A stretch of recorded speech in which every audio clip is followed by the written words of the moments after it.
Hello everyone, welcome to today's video. In this video I'm going to be showing you the differences between heat bending and steam bending your recurves. Let's get started. Okay, first, this is my recurve form. Yeah, you can do whatever you want with a recurve form. There's lots of options.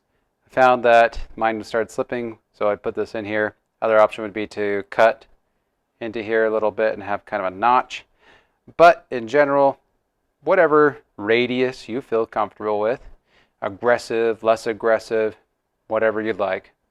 This is more towards the recurve side, so the string will probably be touching the bow when it's actually recurved, compared to a reflex side that's a lot more shallow of a curve. Right, when you want to recurve your bow, this is the first thing I want you to understand is what is actually happening to the bow itself, to the wood. When wood is heated up, it becomes more malleable or able to move. It goes into from an elastic range where it will spring back to a plastic range. That's an engineering term, but I have an engineering background. Anyway, so the heat is what makes the wood be able to bend and take a new form. It heats up the cell structures and makes it so that they're softened and able to move. Once you have them heated up, that's when you would then take the bow, put it into the form, and have it bent. Or you bend it in the form. Now, how to heat up the bow. That's what we're going to talk about. That's the main reason what we're watching this video for. What are the different ways to heat up a bow and what are the pros and cons? You see, there are two main heat sources people like to use for heating up a bow. One of them is a heat gun. The other is steam. Why would one use steam? Why would one use a heat gun? Let's talk about it. First of all, heat guns are easy to get, pretty inexpensive, and they work pretty well for most woods. You can apply heat directly to the place you're recurving or trying to bend or straighten, and you can use and it works relatively quickly. Now, some of the cons of working with a heat gun. One of the things that can happen is that you'll heat up a part of the wood too much and it will start to burn. Now, burning isn't exactly like it's lighting on fire, it's turning to charcoal, but it's getting hot enough where it's starting to blacken. And that means that those cells in that cell structure in the piece of wood are starting to harden or heat harden, which is a useful thing to do on the belly of your bow when you're getting close to the final tiller of a bow. Or you could do it early on. It all depends on the bow you're making.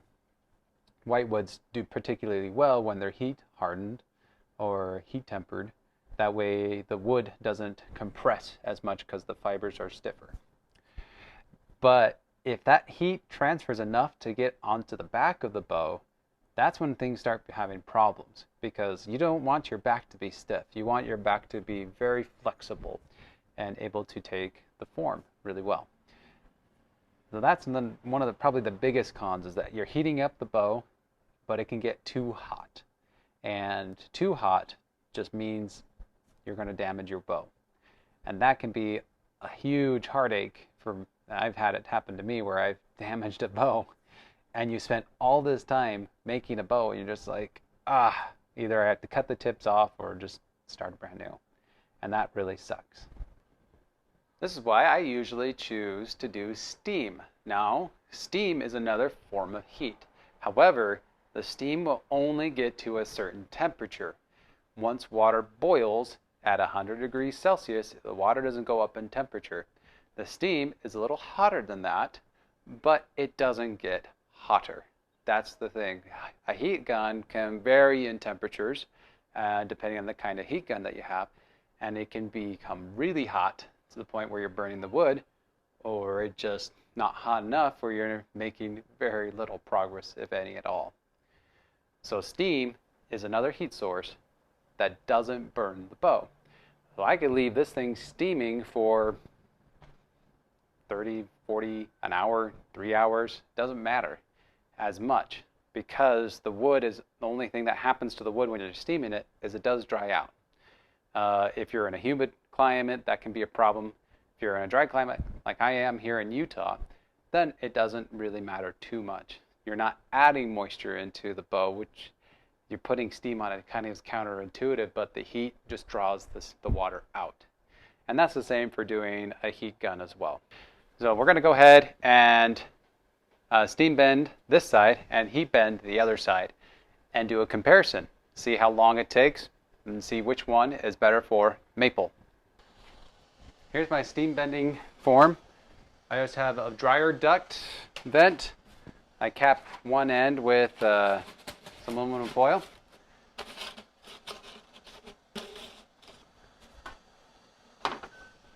And I go ahead and insert the end I'm going to recurve along with my steamer that just started steaming, so that's great.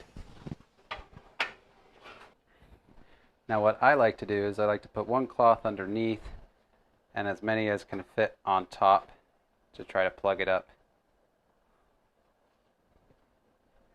Try to keep that heat in best I can. Got some sticking out here. Whew, definitely hot. There we go. There it is. Start the steam bending process. I will leave this for probably about 20 minutes. And since it's not a huge, thick bow that I'm trying to bend in this area, but we'll see how it does at 20 minutes. One of the ways I started and with steam bending was just getting a pot of water and putting the bow not in the water but over the pot on the stove and then covering the entire thing with tin foil. And that is essentially the same thing I'm doing here, but you can buy a little wood steamer machine for 70, 60 bucks. I don't remember. It's not that expensive. Maybe only 50 to 60 bucks, but either way, really nice to have. So that way my wife doesn't have to worry about me using her dishes and or burning a pot like I did accidentally once burn a pot when I ran out of water because I wasn't watching it. If you do use a steamer like this, my number one recommendation is to use distilled water. That way you don't have to clean mineral deposits or calcium deposits out of this after a couple of uses. It's definitely easier on your machine to use distilled water. All right, it's been 20 plus minutes now. We're going to pull it out of the heat and bend it.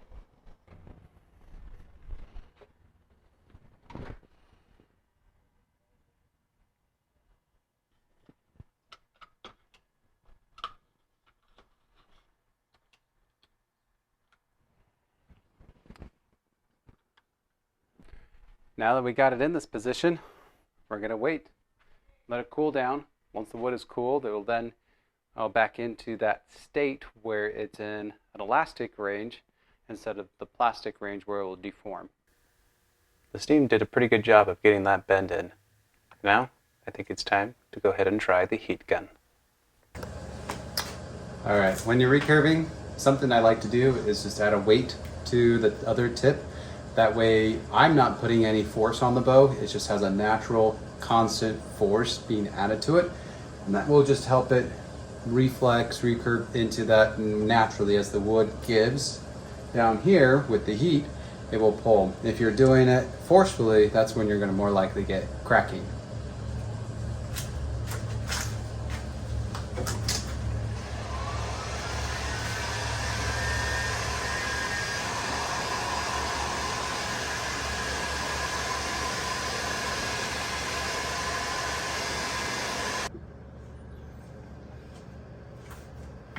Okay, so it's been a few minutes, maybe about 10 minutes doing this, and it does work. It just takes forever.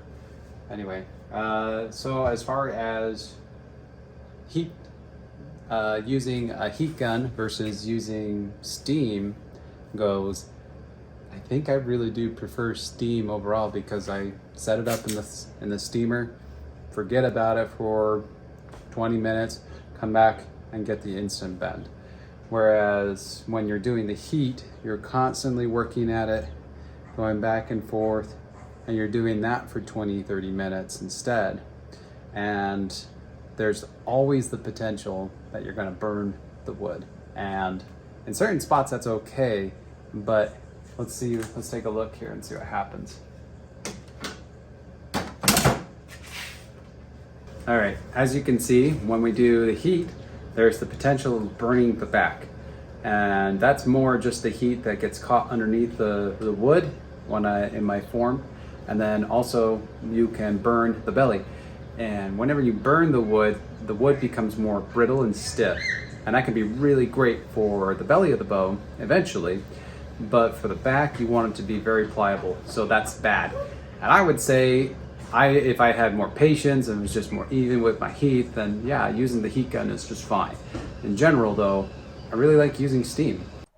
All right, now that our bow has had a little bit to cool down after the steam bending and gluing that part back down over there, we can see that it is twisted, and that's completely okay. So I just went ahead and steam bent it the way the wood was growing.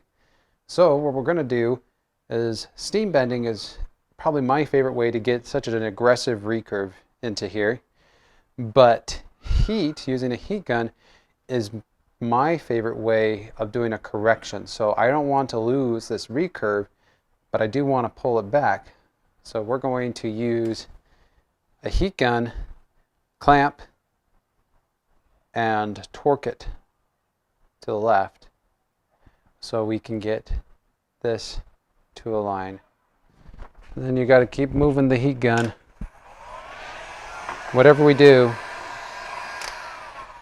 do, don't put a lot of heat on the back of the bow, because that will make it brittle, and that's the last thing we want to have happen, is this to be brittle. So we'll put heat on the sides and on the belly, mostly right around here, because we're trying to turn it. Well, this about wraps it up for all of my tips and tricks that I use for heat bending or steam bending wood. If you enjoyed the video, consider giving it a like or a thumbs up, and subscribing to the channel for more bow content. I will be posting videos about different woods here soon, making them into bows. But thanks so much for watching, and I will see you next time.